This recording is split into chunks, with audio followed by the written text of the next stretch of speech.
বন্ধুরা, চলে এসেছি। রান্নাবান্না আমার কমপ্লিট, একদম সাজিয়ে গুছিয়ে নিয়ে টেবিলে চলে এসেছি।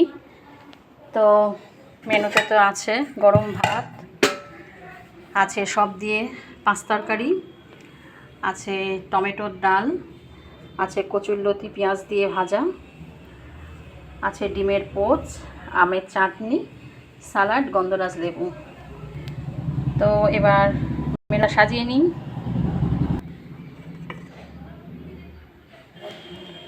নিয়ে নিলাম ভাত,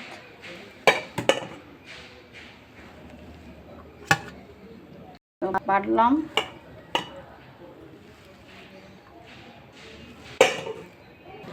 ভাত বেড়ে নিলাম। এবার নেব কচুরলতি। কচুরলতি কালকে করেছিলাম চিংড়ি মাছ দিয়ে, তো আজকে নিরামিষ করেছি। নিরামিষ বলতে পেঁয়াজ দিয়ে করেছি, তোমার চিংড়ি মাছ ছাড়া। আর আছে পাঁচ তরকারি, সব দিয়ে একদম ঠাকুরবাড়ির পাঁচ তরকারি।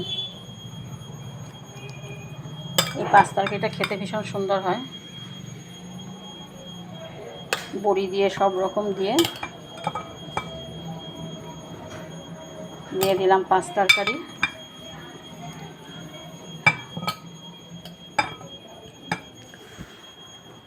আর দেব টমেটোর ডাল, মসুরির ডালই করেছি।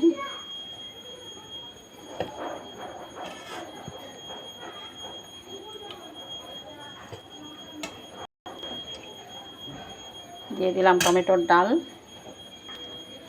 আর দিয়ে দেব ডিমের পোচ, আর দেব শসা, লঙ্কা, আর দেব গন্ধরাজ লেবু। তো এই দিনে গন্ধরাজ লেবু খেতে খুব ভালো লাগে। আর চাটনি তো আছে, নিয়ে নেব। তো মেনু একদম পুরো সাজানো কমপ্লিট। তো কেমন হয়েছে মেনুটা কমেন্ট করে জানিও। পাশে থেকো, সাথে থেকো, লাইক কমেন্ট অবশ্যই করো। তো চলো খাওয়া দাওয়া শুরু করে দিই। তোমরাও খাওয়া দাওয়া সেরে নাও। আবার নেক্সট ভিডিওতে দেখা হবে সবার সাথে। আজকের মতো টাটা, বাই বাই। সবাই ভালো থেকো, সুস্থ থেকো।